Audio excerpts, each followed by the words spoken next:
Welcome back, everybody. Glad to see you again. This is class 2 of 3 or 5 of 6, depending upon how you look at it. And this will touch on, today we're going to focus on the Eastern Shore, which is near and dear to all of us. And so it gets a little close to home, when you're talking about things, people's names that whose descendants you probably know. And I mean, it's an interesting thing. I guess we were just talking just before about how when you live in an area where the Civil War was fought, or when people were deeply involved, it's a strong pull to learn more and more and more.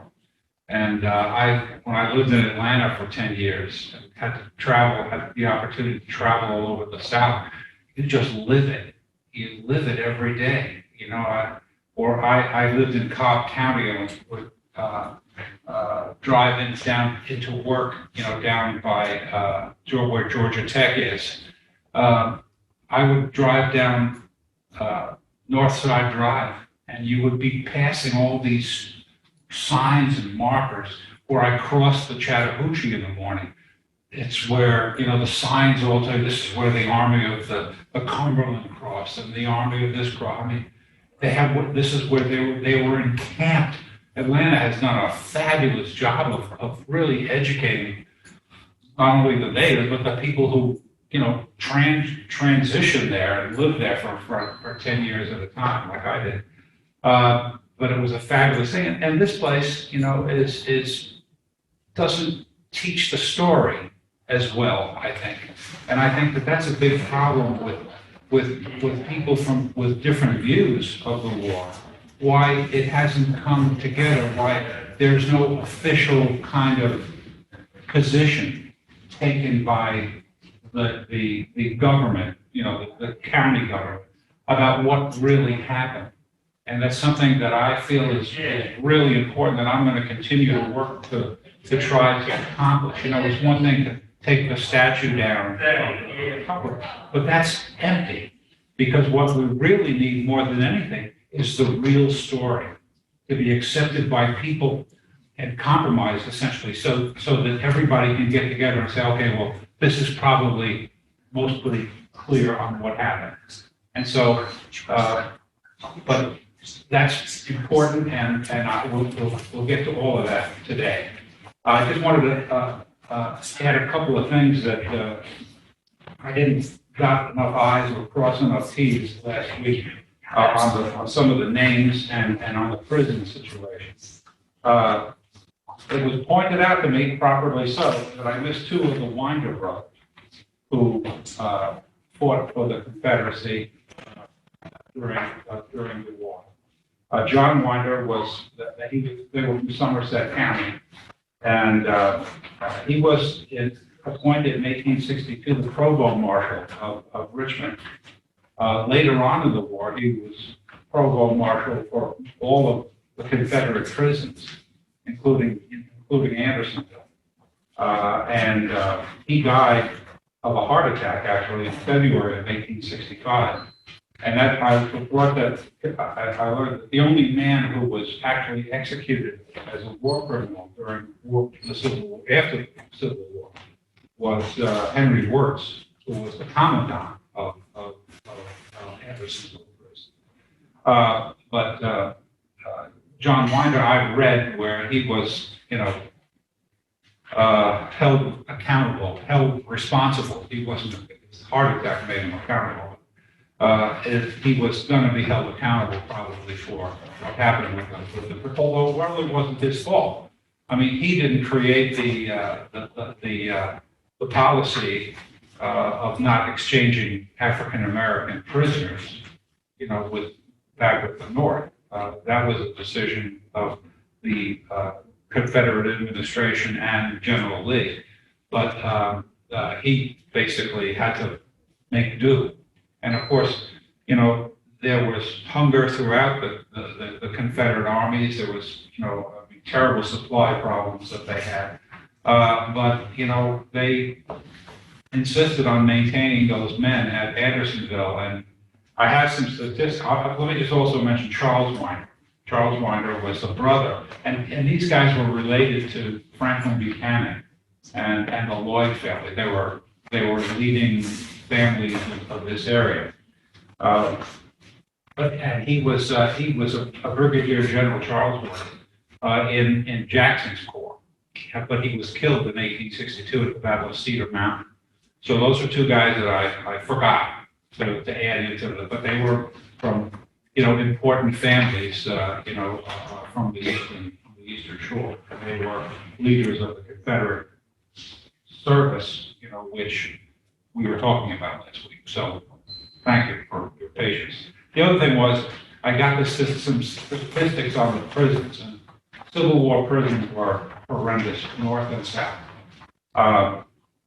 During the course of the war, there were 195,000 Union prisoners in total, and 30,215 died in prison. That doesn't include the ones who died afterward, but as a result of being very weak and everything. But that was one thing. And there were 214,865 Confederate prisoners, all told, during the war, and 26,000 died in prison, Union prisons. Now, Andersonville was clearly the worst. We talk about Point Lookout. Things at Point Lookout were not good. Over the 22 months that Point Lookout prison camp was in operation, 52,000 Union prisoners, Confederate prisoners came through Point Lookout. And of those, in over 22 months, 3,500 died there. Not a good record. Yet at Andersonville, it was 14 months where Andersonville existed as an operating camp. And they had 45,000 prisoners come through there. And of those 45, 13,000 never made it out. And their bodies are all in the cemetery. I don't know if they're all there, but many of them are in the cemetery in Andersonville prison, which is in Sumter County, the town of Andersonville in Sumter County, Georgia. And did I ask you if anybody has been there? Yeah, I've been there too, and I feel like you could just cut the air with a knife in that town. I mean, it's a quiet little town, not that different from other little small South Georgia towns, but my gosh, it's hallowed ground with those little stones. So, be that as it may, I just wanted to make sure I covered all that for you. So we can now talk a little bit about where we are with the Civil War on the Eastern Shore. As we know, the Civil War on the Eastern Shore was not a battlefield. There were no major battles that were fought here. There were no really minor battles that were fought here. But the war was intense here as it was probably anywhere, with people's feelings and the almost 50-50, I wouldn't say 50-50 by any means, but it was, intense. And it was fairly typical because most of the wealthier people, the old line families were generally mostly secessionists, and their sons, fought mostly for the Confederacy. Lloyds, Tillmans, Hollidays, Goldsboroughs, Kerrs, Chamberlains. Most of their names were on the Talbot Boys statute. So it meant a lot to them, that those men be recognized,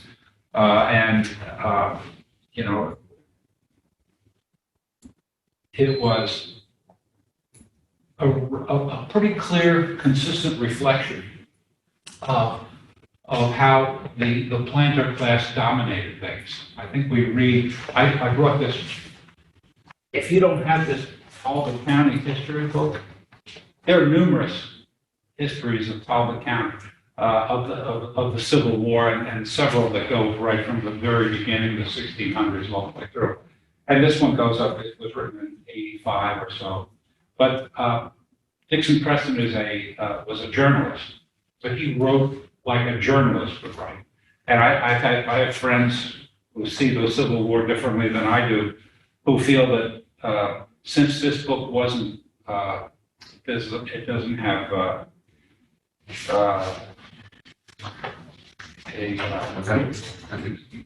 citations. So, yeah, footnotes.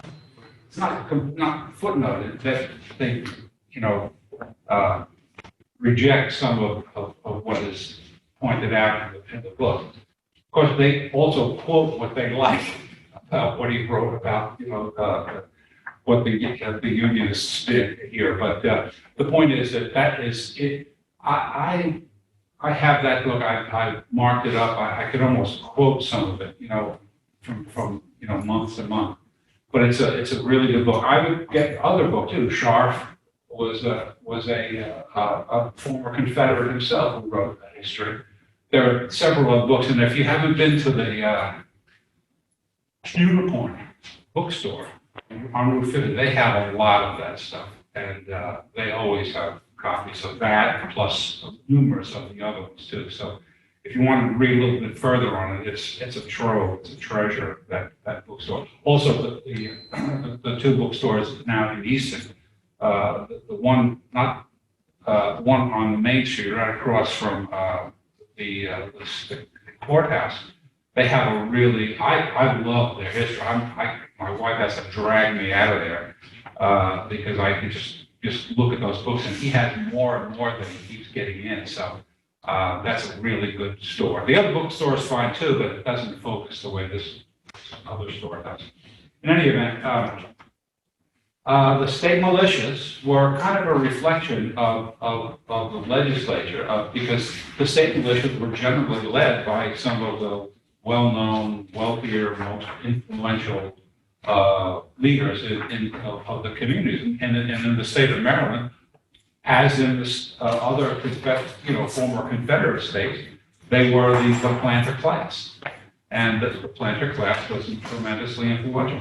Here in Maryland, wasn't nearly as influential as in places like South Carolina, Georgia, Mississippi, or Virginia, because there weren't as many slaves. When you look at how quickly states seceded, when you look at the number of slaves in those states, that has a lot to do with how quickly they seceded. That's why the Deep South went quickly. The border South, some didn't go, but the Middle South needed to be coerced, which was done at Fort Sumter, and so it was that issue of slavery that allowed the planter class to wield its power. And in places like South Carolina, they genuinely wielded that power and engineered the secession of the southern states, and they led the way, no question about that. But in February of 1861, events across the other side of the bay in Washington and Baltimore were certainly impacting the Eastern Shore. There was no bridge yet, but it was still impacting the Eastern Shore big time. And so in February, with the election of Lincoln coming up the next month, the question of secession was going on. The Deep South states had already seceded. The Middle South hadn't seceded yet. And the Border South was thinking of disunion, but as to serve as a middle confederacy between the South and between the Deep South and the North. And as a result, secessionists, in fact, in Baltimore, were seeking to call a convention and get Maryland to secede, or to follow the lead and do everything in partnership with Virginia. And that's what they did. So that there was an election, county by county, to send delegates to this convention in Baltimore. And this vote was kind of shocking. It was shocking to me because the 847 to 666 vote was to send 3 unionists to that convention to not vote to secede. And this is Talbot County. And whereas, you know, the Star Democrat was the newspaper, was the secessionist newspaper, and the Examiner was the unionist newspaper here. The Star Democrat was, you know, was controlled, not controlled necessarily, but was the voice of secession. It was a strong voice. But when it came time to vote, you know, it was, you know, the leading secessionist on the ballot was General Tillman, who was the general in charge of the second division of the state militia, which included Talbot, Caroline, and Queen Anne's counties. And he got the fewest number of votes, even, you know, of the 6 who were on the ballot. And thus, it's a reflection that maybe Talbot County wasn't really much of a secessionist place, although the feelings were strong and the leadership was definitely secessionist. The big names and the big voices were definitely secessionist, but we have to take that with a grain of salt. And when you study this in a lot of detail, you know, that's what you have to come up with, because those were the votes. That's what the numbers are. So that happened, and then, of course, you know, events overtook talk. April 12th, Fort Sumter. April 19th, the Baltimore riot. People couldn't, you know, those who were interested in a middle Confederacy, you know, that was just academic anymore, because you know, once the Union troops were trying to come to the defense of Washington to protect the administration and the nation's capital, they needed to get through Maryland. We've kind of been through that. And how did that impact the Eastern Shore? Well, it did impact the Eastern Shore. General Tillman, who was the general in charge of the second division of the state militia, made his decision. And his decision was to communicate division orders. So to the citizens of the second division, our fellow citizens of Baltimore have been slaughtered on our own soil by soldiers of the U.S. government, which claims our support whilst it wages war upon our institutions. Our state has been made a separate military department, our forts have been garrisoned, and our state overrun by Northern troops. In open defiance of the wishes of our citizens and of appeals from our constituted authorities, i.e. the state legislature, I call on you as your commander to rally to the defense of your property and your homes, to enroll yourselves immediately into the companies of 2 classes, the one to defend their homes and others to service in any part of the state.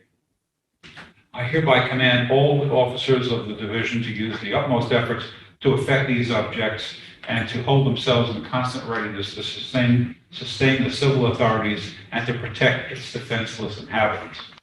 And you have a few more words. Essentially, he declares, you know, the Union the enemy, and essentially claims that, or ignores the fact that the Union troops weren't really invading Maryland so much as they were going through Maryland to defend Washington, D.C.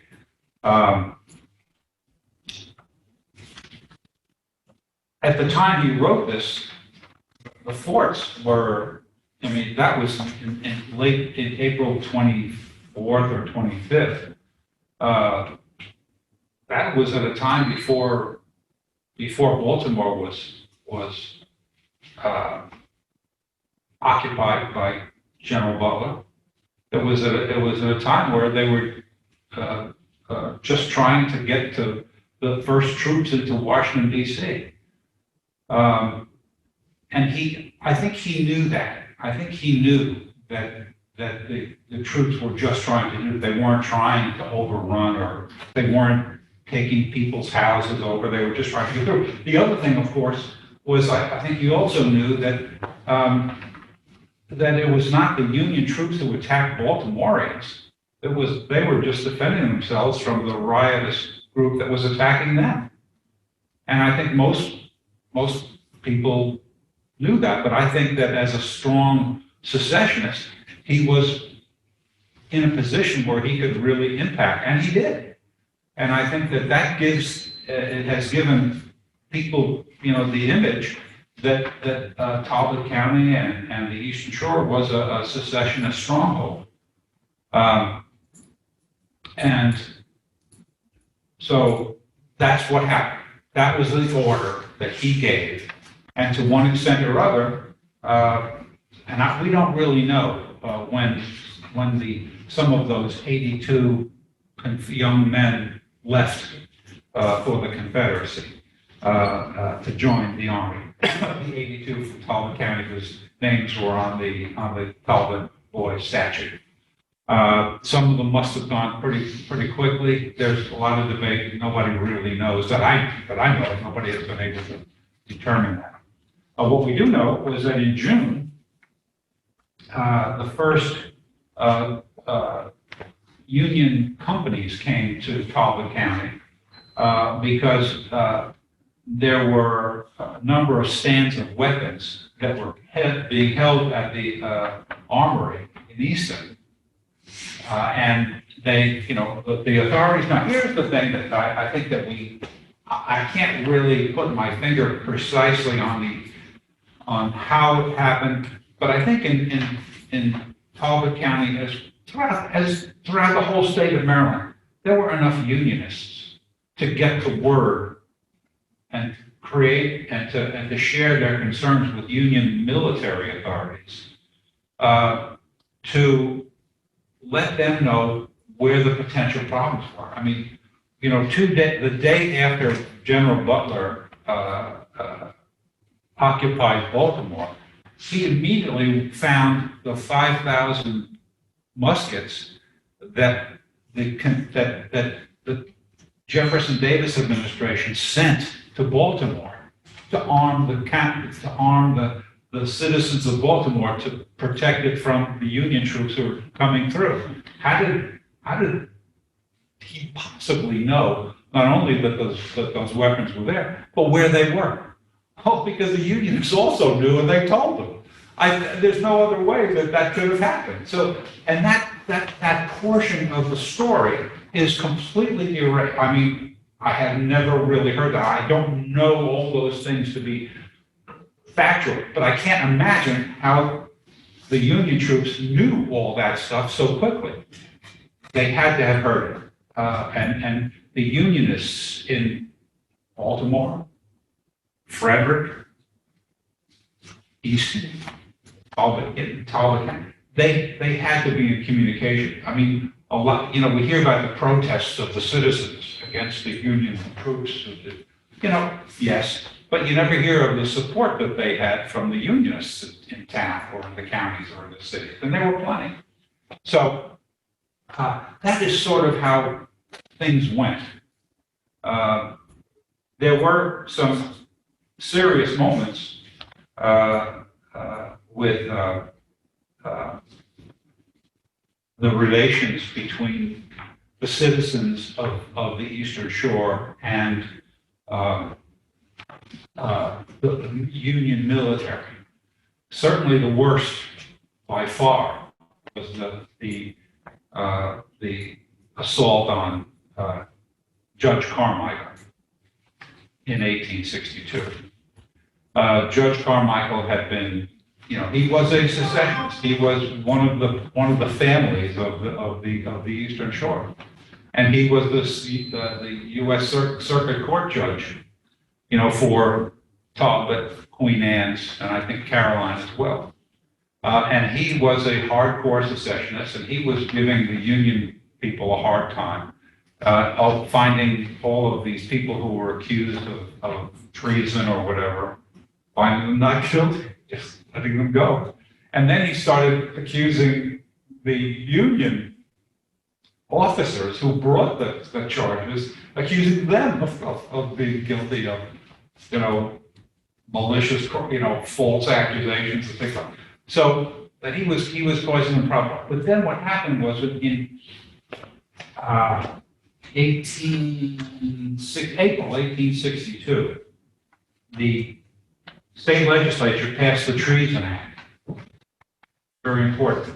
Giving authority to pursue overt secessionist activity in this state, giving the Union military that opportunity.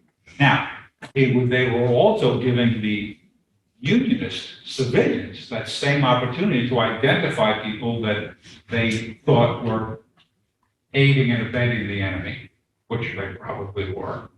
But it was being brought to these people were being brought to account by the military and not by the civilians. That's an important distinction. And so they decided, it wasn't Lincoln, I don't think it was Lincoln who made all these decisions about who to arrest and who not to arrest. I think Lincoln had a lot of other things, to worry about. I think it was the local military people, and I think it was the local Unionist civilians who were kind of trying to push these buttons to minimize what they considered treasonous activity. So they decided to arrest Carmichael because he was not following what was clearly the letter or the spirit of the Treason Act.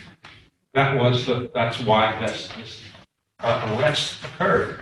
And in the process of arresting him during the day, in the courthouse, that county courthouse, our historic county courthouse, he resisted. And he showed his disdain for the Union people, and he resisted physically. And that's, unfortunately, there was a big overreaction from the guys who were arresting him, and they beat him badly. And it was a terrible reflection. They didn't have to do that, but they did because they hated him, and they overdid it. So that turned out to be a very bad reflection of the Union military in this area. And the people here, even the Unionists, were, really unhappy, really upset about it. And it didn't do much of anything for Union and local civilian morale. But on the other hand, there were three companies of Eastern Shore Union soldiers who were here and assigned, and they were the group that set up camp near the meeting house, the Quaker meeting house on Washington Street and beyond. And so they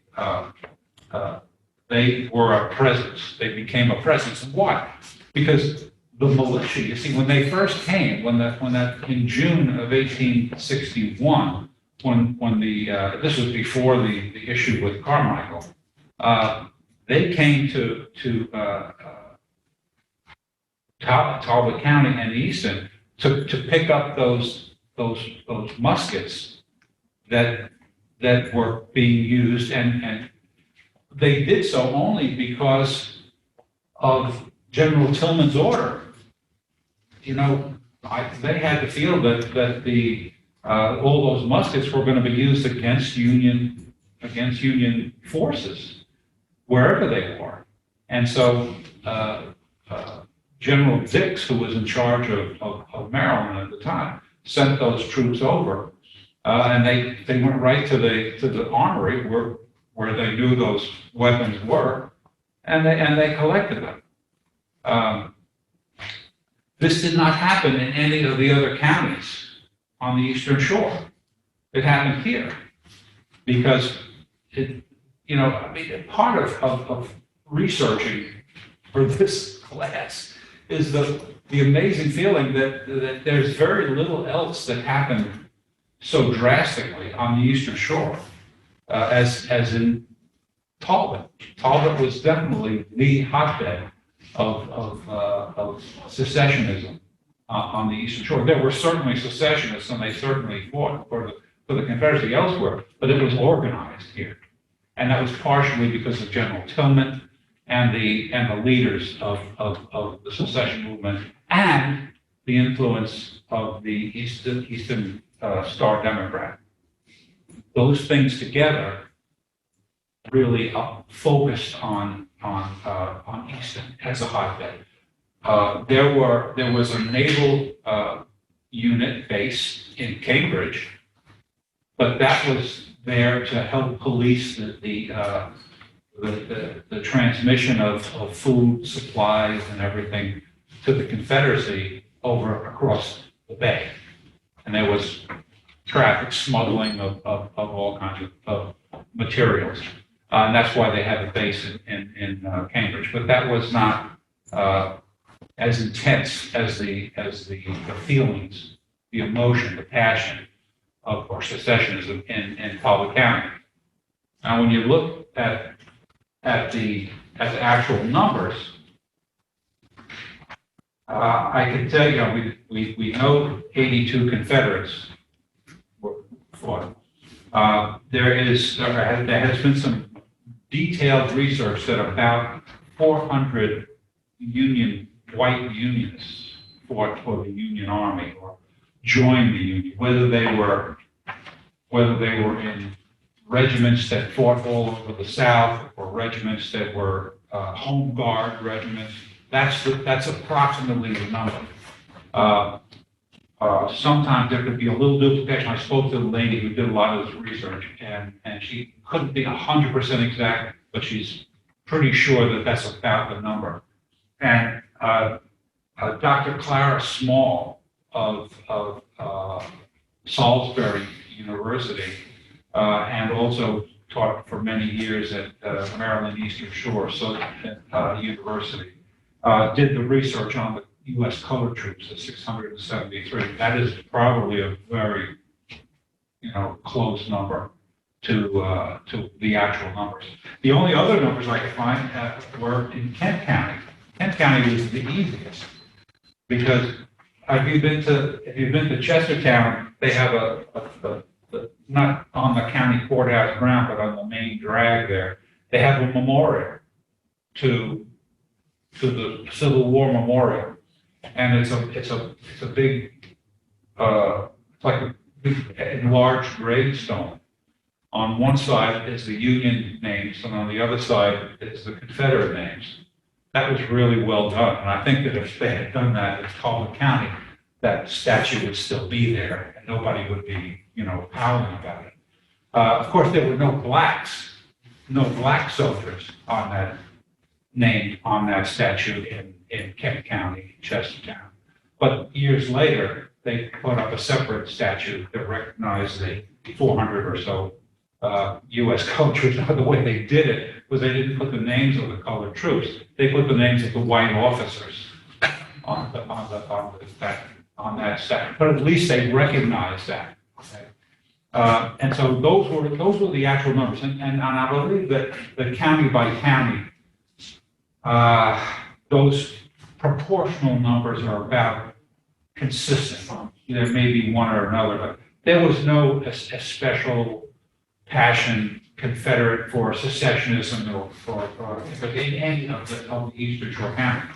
I don't know how. If you look at James McPherson's book, the Battle Hymn of the Republic,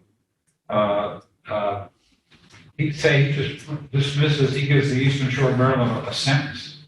It was largely secessionist. Well, it was, largely secessionist leaders, yes, but that wasn't the true reality of what happened during those 4 years. And although the passions were strong, it was sort of like Baltimore. Baltimore had the same. All the big name people were secessionist leaders, and that was going on. But all the workers, people who worked in Baltimore and wage earners and average people, they were predominantly unionists. So, and that's the way they fought. And as a result, you know, the image that I had, and that many of us probably had, was that this was a largely a Confederate area. Yes, there was a lot of Confederates. They fought. They had to go to more extreme lengths, certainly, than anybody who joined the Union Army. They had to leave here, you know, and leave their families and everything. And of course, the others did too, but it was much more treacherous, you know, for them to try to do that. So you have to give them credit for that. But on the other hand, there weren't that many of them. And there certainly isn't any real true evidence that this whole area was a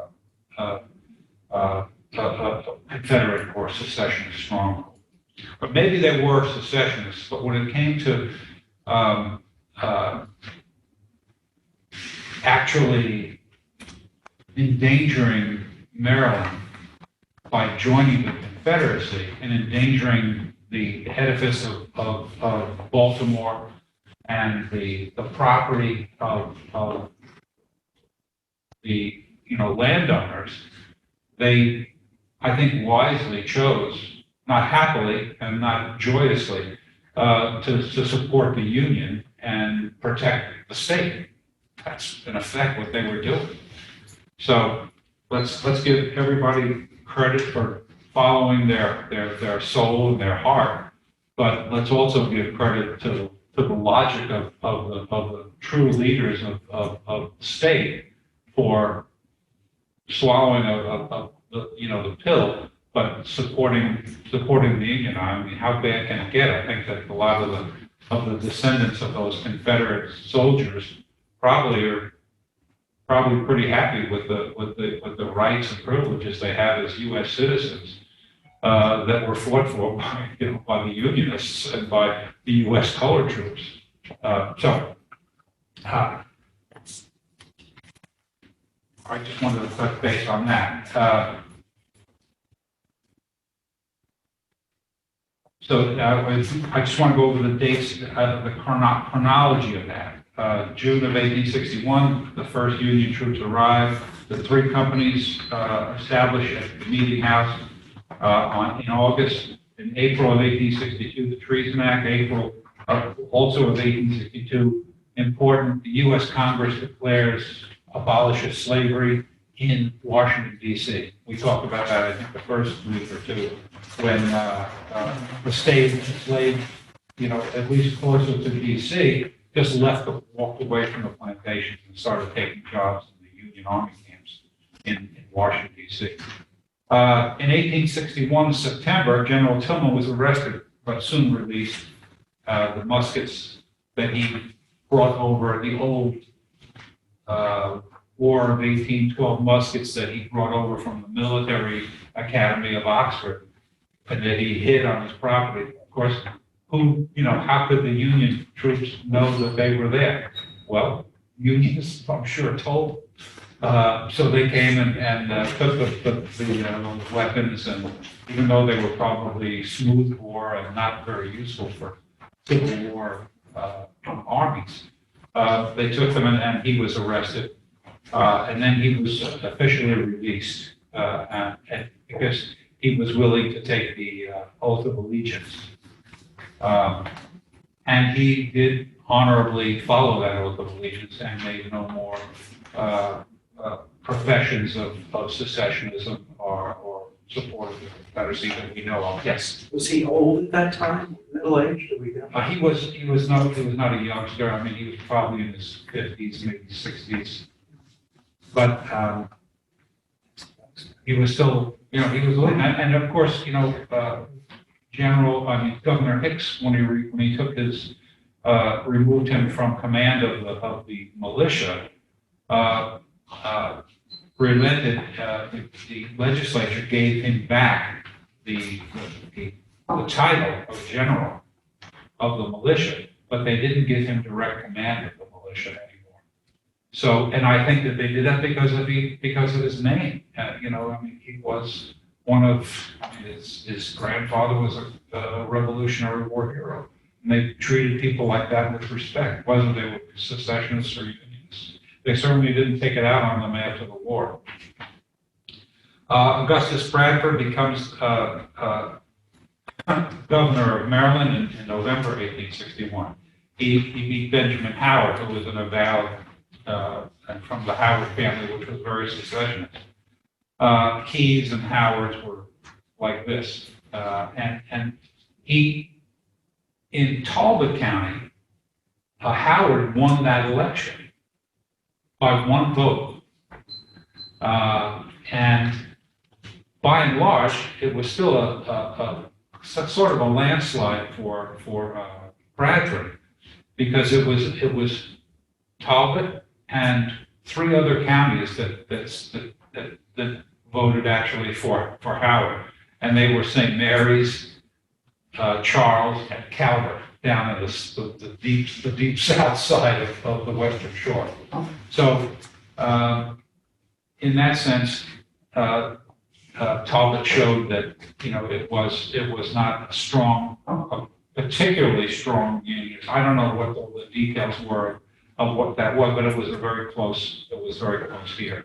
Not nearly as close throughout most of the rest of the state. May 1862, Carmichael is arrested and beaten by Union officers. And then during 1862, the issue of escaping slaves is starting to impact the Eastern Shore. They're finding ways to escape and by boat to get over to D.C. So where they can start to live normal, lives and make money. But that really came to the fore by the middle of 1863, when Union authorities were starting to recruit former black slaves, free blacks, as well as slaves, for the Union Army after the Emancipation Proclamation really started taking effect, and Lincoln made the decision to use black troops. And so the fight was over the recruiters and black recruiters who were coming, right onto the plantations in town, wherever black men were, and recruiting them. A lot of times, the decision was made to pay. They had agreed to pay planters $300 per former slave that was allowed to join the Union Army, and had all kinds of paperwork, for permanent proof. But what happened was that they ensured payment for cooperative planters. If you were a very negative planter, you were late in getting your money, or you didn't get paid for losing that slave. And they didn't get paid immediately in any event. So I think that that was a constant source of frustration for local planters here. And any slave owner, didn't have to be a planter. Any slave owner who lost a slave, that was the property. Interestingly, the value of the 4 million slaves in the South in 1860 was more than the value of all land in the South looked upon collectively. So, slavery was a major, the major economic factor throughout the slave states. And that would, of course, include Maryland. But here, half the slaves were free blacks, technically free blacks. And so it didn't have the same depth of power that it did in the Deep South. Interestingly, May 1863, Thomas Rosen, the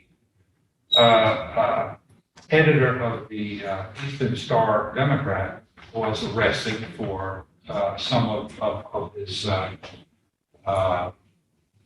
editorials, which were, apparently very, very intense and accusatory and inflammatory.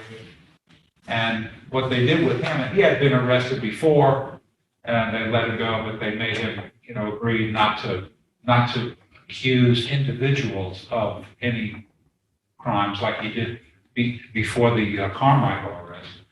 And by this time, he wasn't doing that. He was just accusing the Union side of everything. So finally, they arrested him, and they brought him. They took him out of Talbot County, and they brought him over to Virginia. And they took him to the Shenandoah, and the Union troops, by night, they crossed over wherever the line was between forces, and they left him there with this baggage. And so they basically gave him to the Confederate side, and he found his way to Richmond, and he started writing again, in Richmond, but he didn't really have a job. And so anybody in Richmond who didn't have a job was a conscript. And what happened was that he didn't want to join the army. So he claimed that he was and it's a pretty funny story the way Dixon Preston talked about it, but he basically claimed to be from a foreign place. I don't forget the details of it. I'll remember for next week, and I'll tell you that. But the point is that he didn't want to fight, and he let the other guys fight. I'm an editor. I just talk and write. But the fact is that that they moved him out of the county completely. After the war, he came back and became his normal self and went right back and worked for the Star Democrat. But the Star Democrat stopped operating when he was removed, and then just picked up again after Appomattox. That's an interesting story.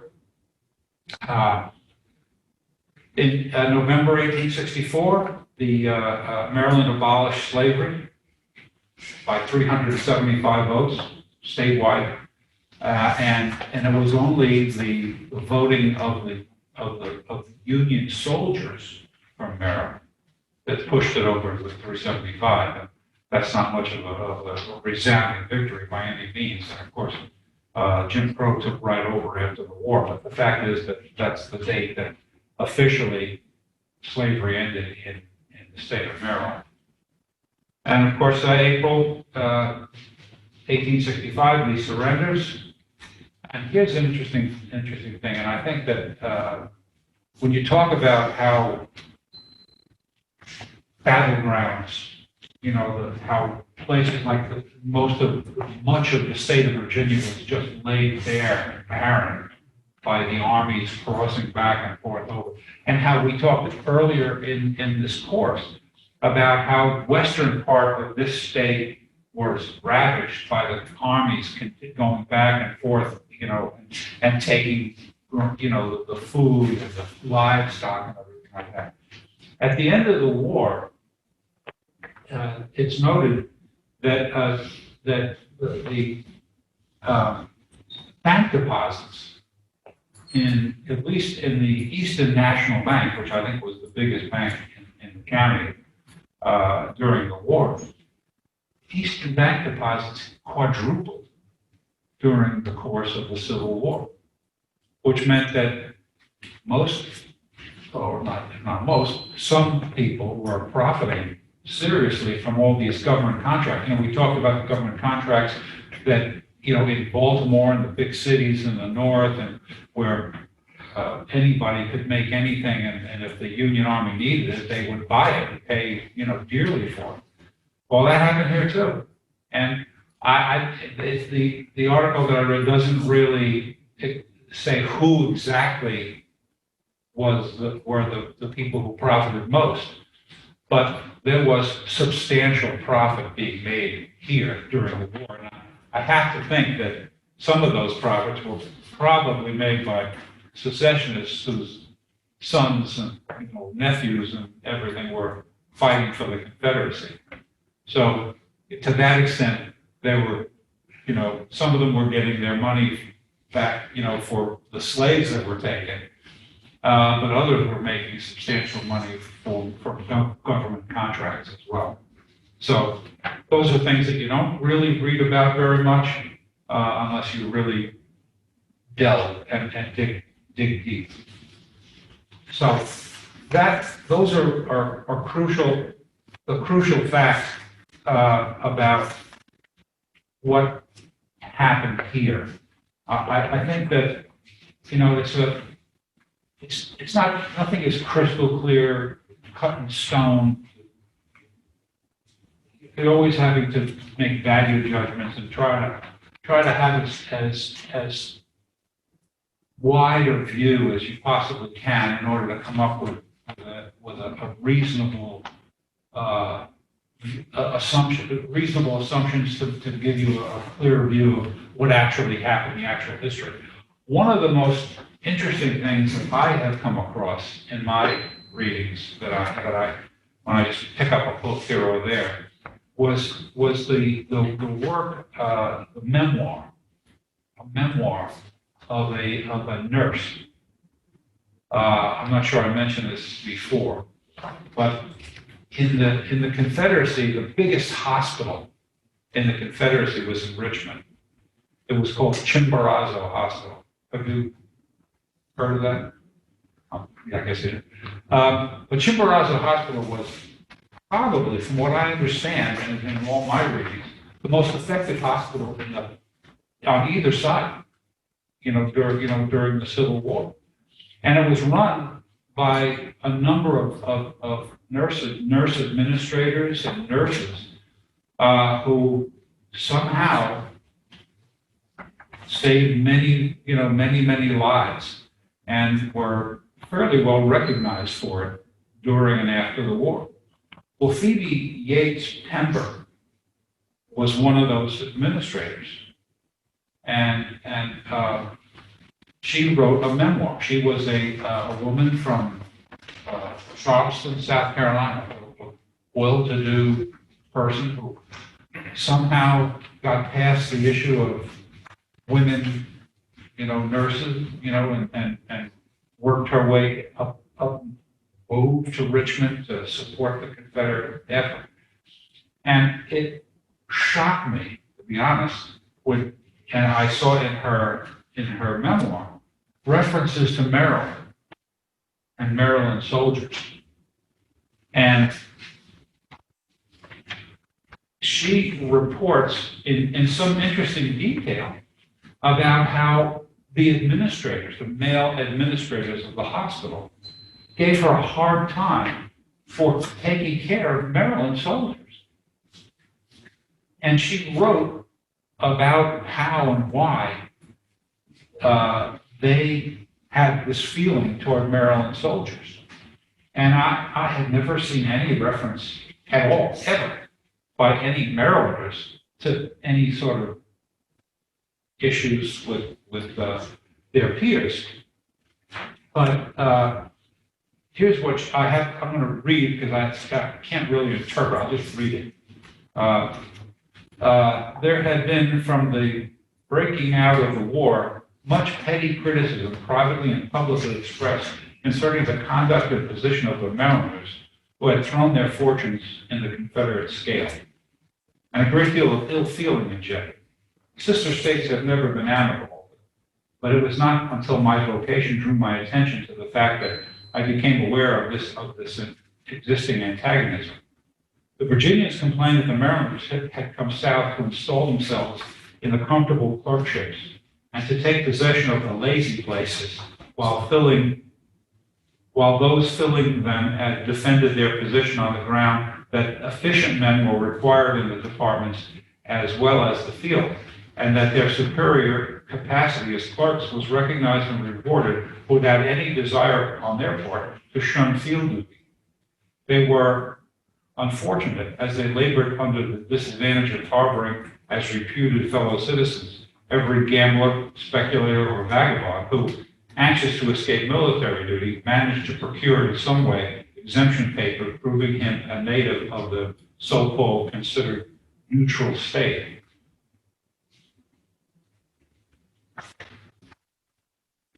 No one with any, this is the most shocking, this is from the nerve. No one with any reasoning powers could suppose that Maryland, in event of success, could ever become a sister state of the Confederacy. Why? That's from a nurse who was working every day healing Confederate people. I mean, that's pretty shocking to say that about the neighboring slave state of Maryland.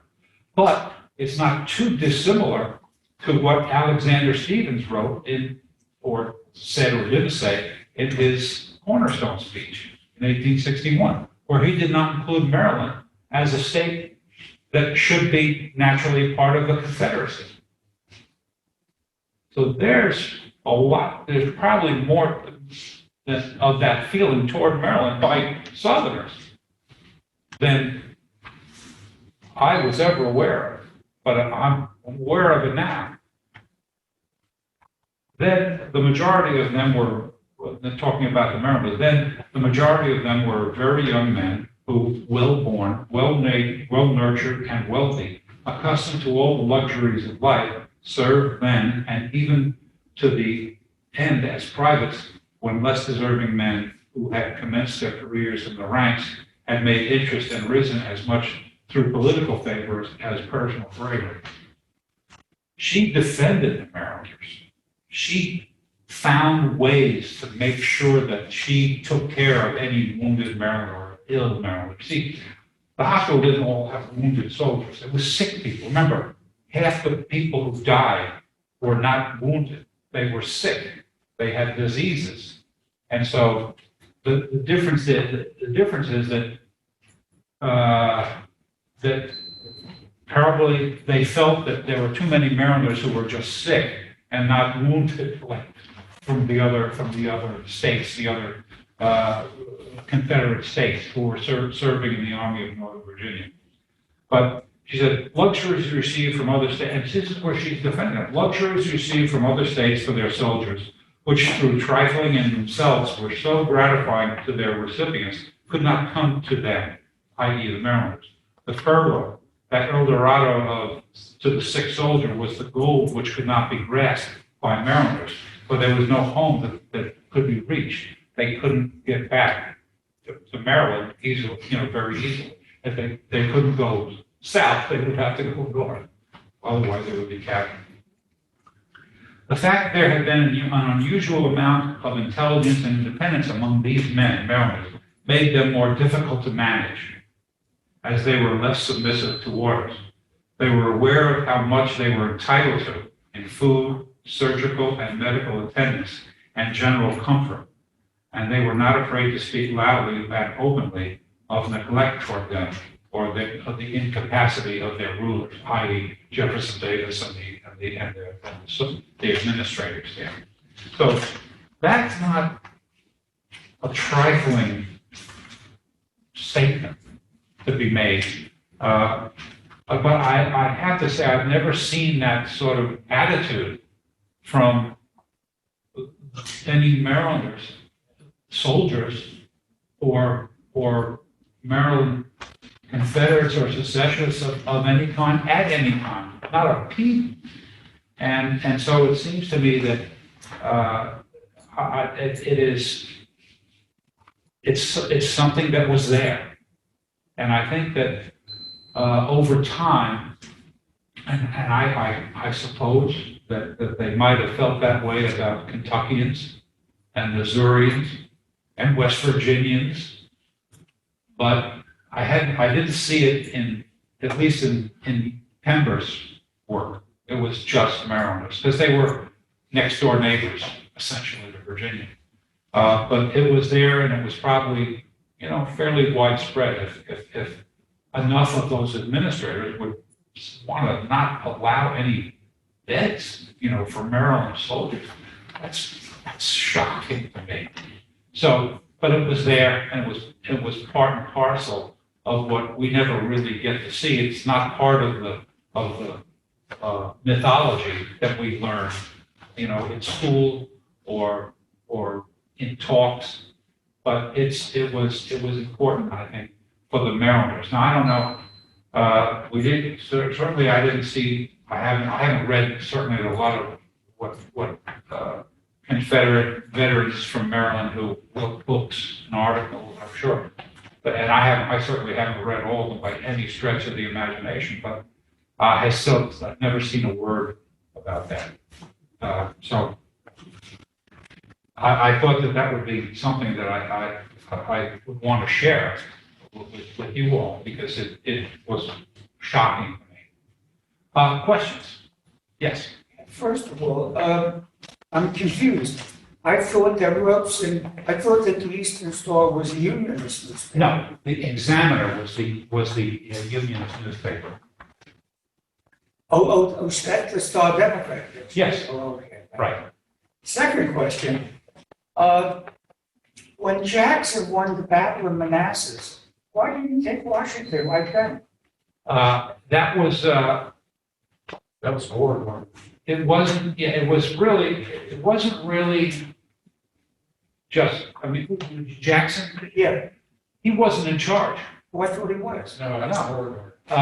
Beauregard and Joe Johnston were in charge, and they couldn't agree. Now, I think that they were concerned, and rightly so, that they didn't have enough men. I mean, the Southern Army just wasn't that big. One of the reasons why the Southern Army wasn't that big was that they didn't have enough, in 1861, they didn't have enough supplies and equipment to equip an army much larger than 50, 60,000 And men. you said it was a poorly trained army at that point. It was basically civilians with guns. They didn't really do much of it. Gangs. Now they were, with the Southern Army, they were generally good soldiers because they were, backwoods people who, used firearms from their youth, and they were pretty darn good soldiers, and they wanted to be there. They were all volunteers mostly, right from the very beginning in 1861. And when they joined the Confederate Army, they were really passionate, and some of them were fearful of the abolition of slavery. So they meant business, and they fought like that. And they were fortunate the way that Battle of Manassas eventuated. They were fortunate that the reinforcements came just at the right moment, and that hardcore leadership like Stonewall Jackson was in the right place at the right time to lead the defense of the hill top there, and then eventually the reinforcements came and drove the equally untrained Yankees off the field and back into Washington. But I think that Johnston and Beauregard understood that it was a lot more difficult, and they didn't have the supplies. It was just a matter of, the logistics of feeding and arming and equipping thousands of men. They were all new to it. They didn't want to mess with development. Right. When you look at the size, the size of the armies already were massive compared to the size of what they were used to equipping in the Mexican War. Those armies were much smaller. These were large armies already. So the logistics were the main thing. Now they stayed right at the railhead in Manassas, near Manassas, to secure that, because what they did was they used the Manassas railroad that took them out to the Shenandoah, to the Blue Ridge. And so that was important for supplies from the Shenandoah Valley to get them to where they needed them in outside of Washington. So they maintained that as long as they could.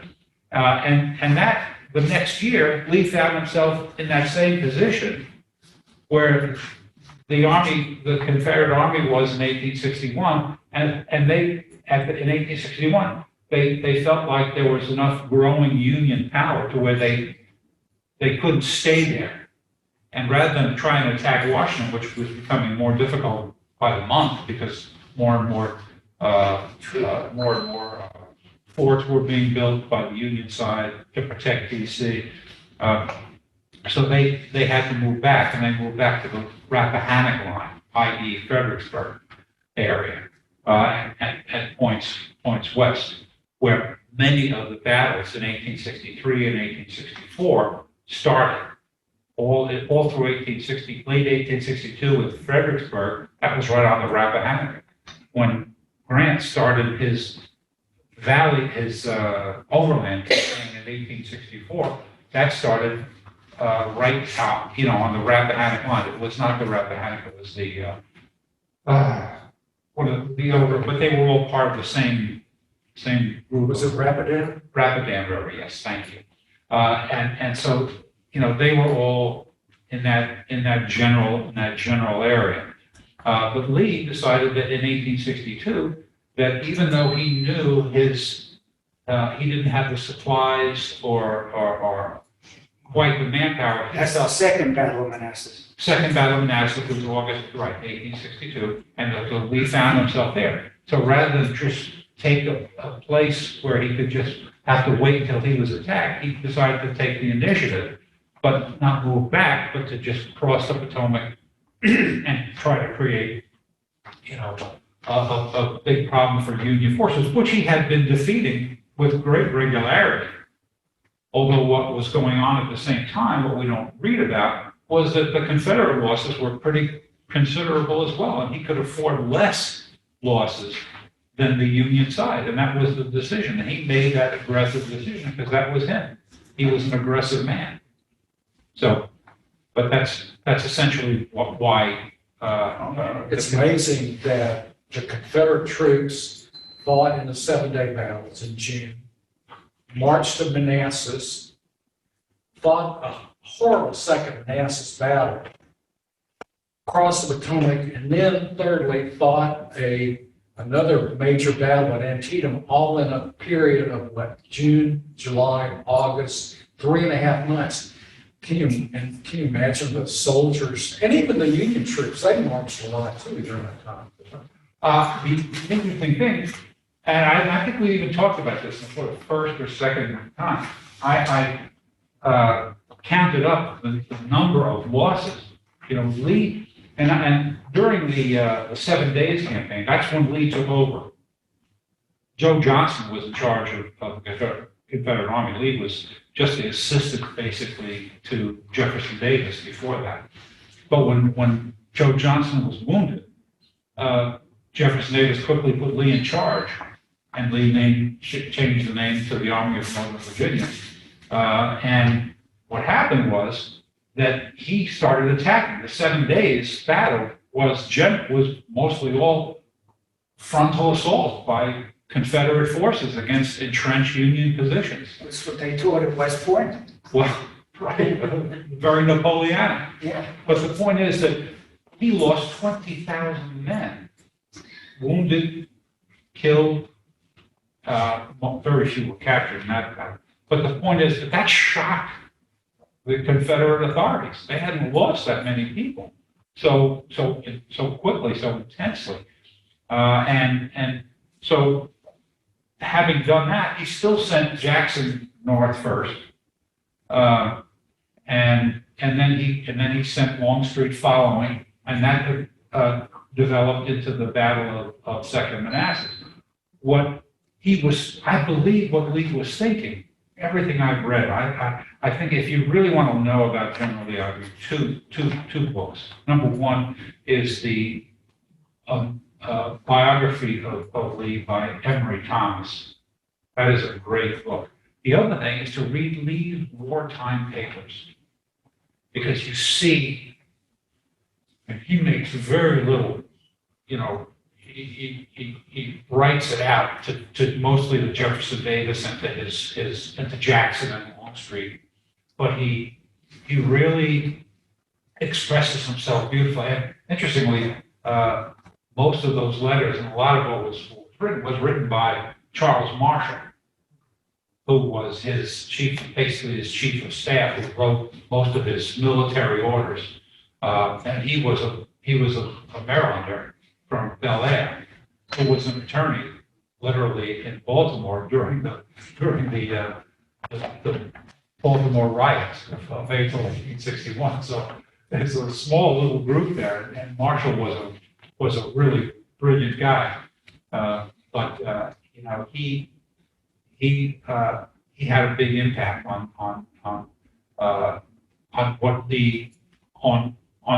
Lee's expression. He expressed Lee's thought, and of course he wrote the orders and wrote a lot of the stuff, but it didn't go out without Lee's, you know, full He knowledge. was the only one at Appomattox on the Confederate side at the surrender. It was just Lee and Marshall, I believe. Oh, right. He Just those Yeah. two. So, you know, he was Lee's trusted soldier. That's ironic that here Lee has a Marylander who's his closest compatriot, you know, and a lot of people didn't trust or like Marylanders, you know, over Confederates. So, but to answer your question, what was You answered, you said, Oh, yeah. I asked, well, how come they didn't take Washington? okay. Is it true that only during the 1860 election, only two any Talbot County citizens, only two voted for Lincoln?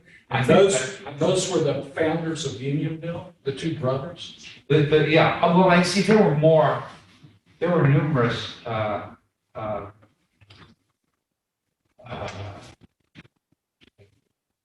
Pennsylvania Dutch, Quakers. Yeah.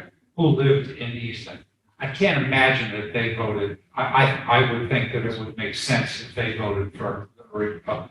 But only two. You know, but again, who knows? I think it probably, if I had to say yes, I would say yes, two people voted for him. He got very few votes statewide, yes. Yeah, I'm not sure if it was 1860 or it would have been 1864. I think it was 1860. I heard that Lincoln was running against three other men. And in Anne Arundel County, he got 3 votes. So that kind of showed you the Right. strong strangleholders. Well, right, and slavery. that's where some of the misnomer comes from. You know, they were not voting on secession for Maryland. They were voting on who would be the represent the best interest of both Marylanders. And there were the 4 choices. Lincoln was one, Breckinridge was the other. Stephen Douglas was the Northern Democrat. And then there was the Constitutional Unionist Party of John Bell. And the Bell just lost by a handful of votes, a half of a 1%, to Breckinridge, who was the clear, but he was the Southern rights candidate. He wasn't the secessionist candidate. It's not the same question. They're different questions. And that was the difference. And that's why we can't assume that because of that vote, that half of all 50% virtually of Marylanders were for secession. They weren't. They were for peace. They were most of them were for union, but with slavery and, you know, allowing southern states to secede peacefully and let them go. Many Marylanders, that's what they thought. But when it came time to join the Confederacy and risk everything, that's not what you know, maybe a third. I mean, we talked about the number of men who fought for the Confederacy was about 15,000. The number of men who fought for the Union was about between 48 and 55,000 white, and then another 8,700 African Americans.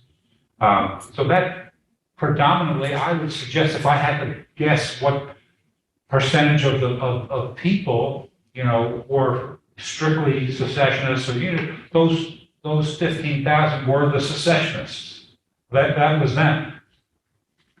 The rest largely of the state. You know, when I just gave you those numbers, and it just occurred to me, when you use those numbers like 48 to 55,000 Union soldiers fighting for the Union, along with the 8,700 African Americans fighting as U.S. colored troops, that doesn't even begin to account the thousands of people, of average people working day to day in Baltimore and Frederick, in factories all over the state of Maryland, to support the Union.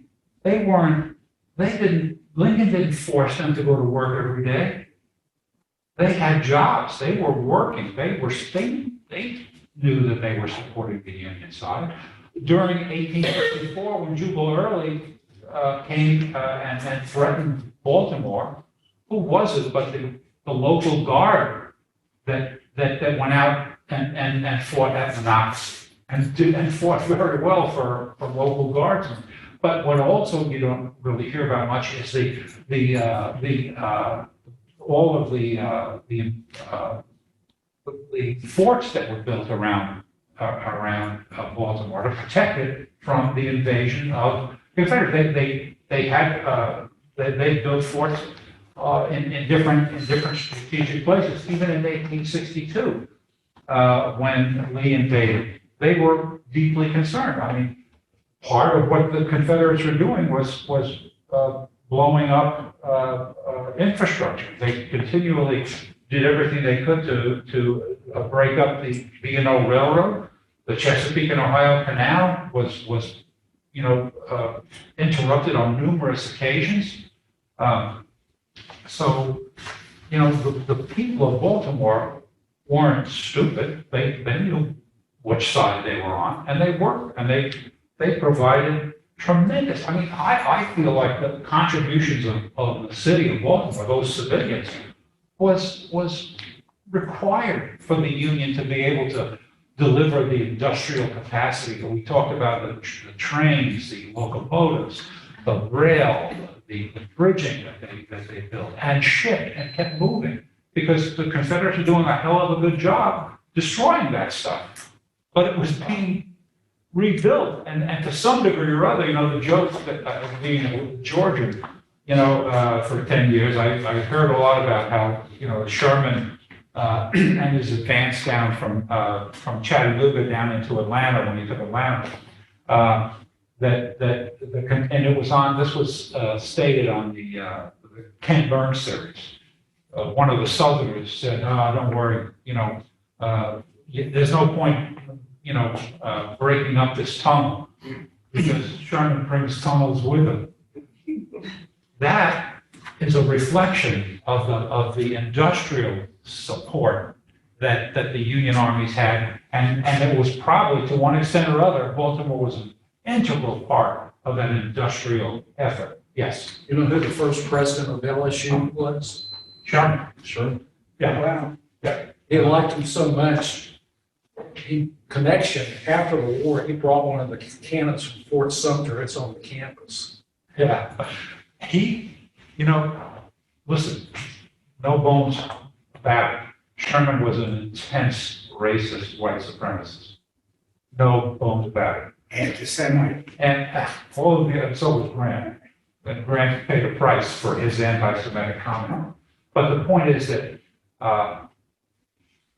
Sherman certainly understood as well as anybody, quoted as saying that this would be one terrible war. And whereas a lot of the people around Sherman when he was in Baton Rouge were saying, this will be a quick war, we clean up my handkerchief, clean up all the blood. Sherman warned that. And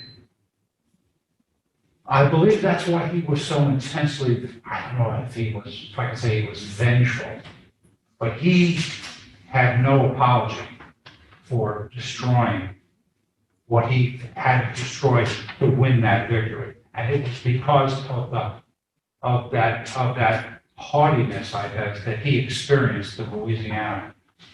you know. I think we just felt that, we pussyfooted around for 3 years, and look where it's got us. We need to take a different tack, right? And all out.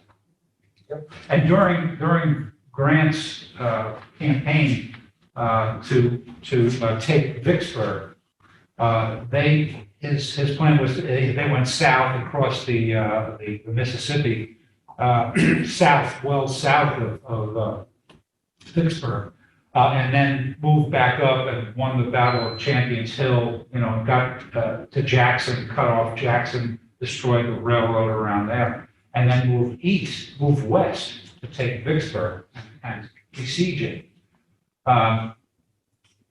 All that time, they were living off Mississippi's food, and they were taking it.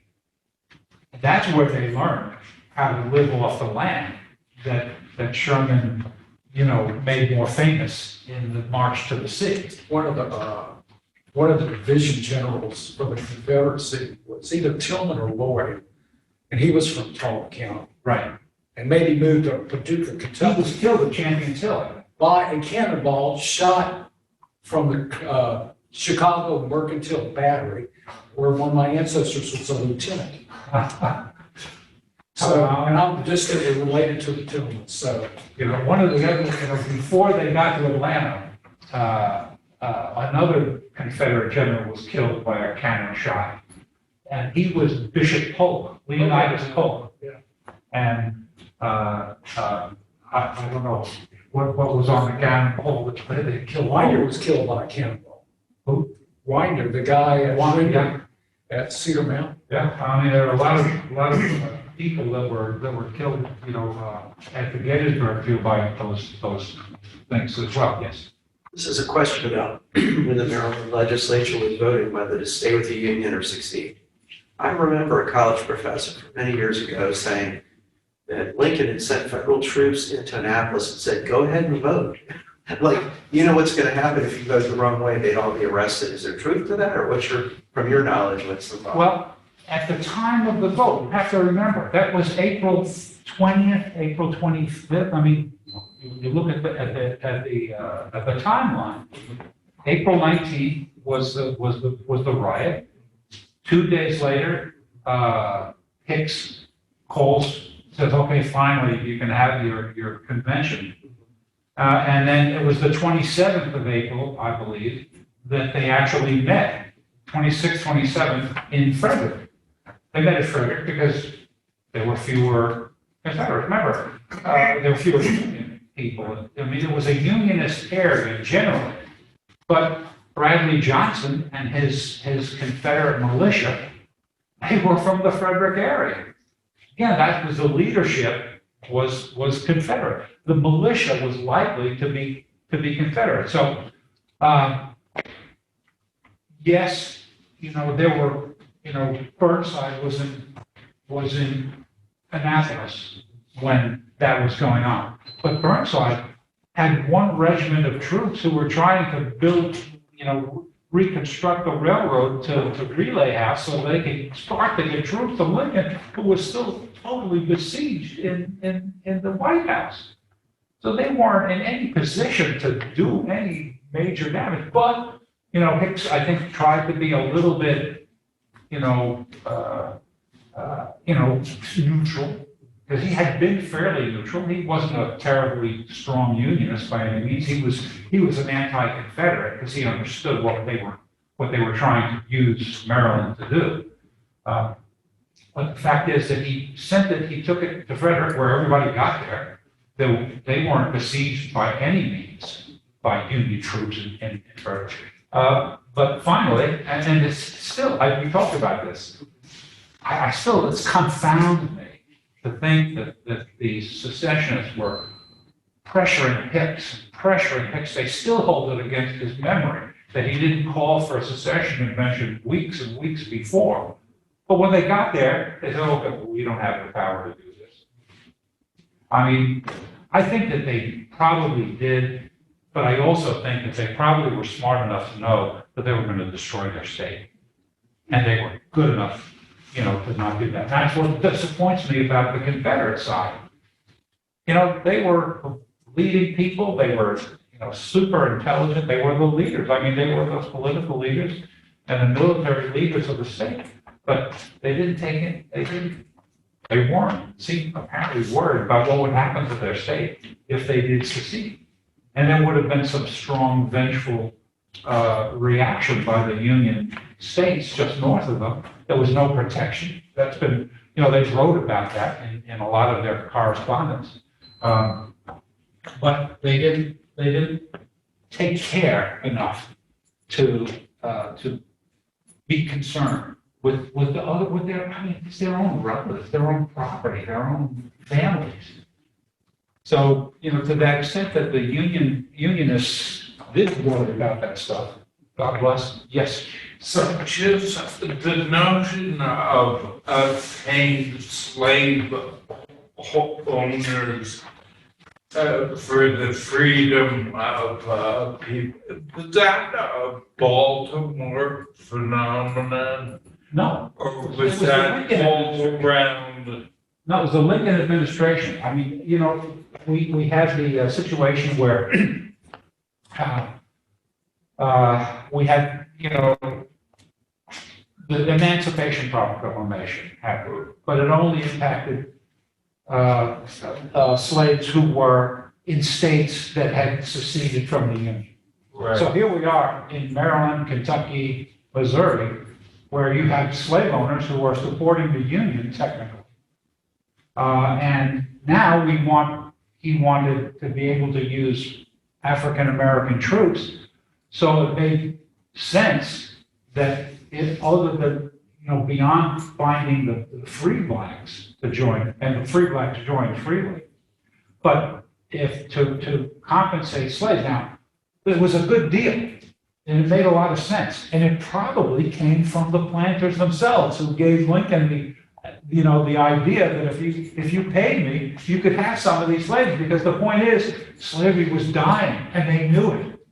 So they wanted to get some compensation, from the government to be able to survive economically after the war was over. You can go into the archives and find the documents where not the slave, but the slave owner signed him away, and then you see the bill, and then you see the enrollment. And the little blood we had to put, I haven't seen that, but. No, but I mean, it's sort of like, you're giving your. I've got a lot of records from the Unionville soldiers where the Tillmans and the Lloyds gave them up, and, they all went down to the dock here in the city. Right, Oxford. Yeah, no, here in Denise. And there's talk, they were talking about getting on the ferry and waving to the future black soldiers. And the black soldiers, I mean, I know the story of Oxford. And in Oxford, there was a steamer that came and took large numbers of these guys.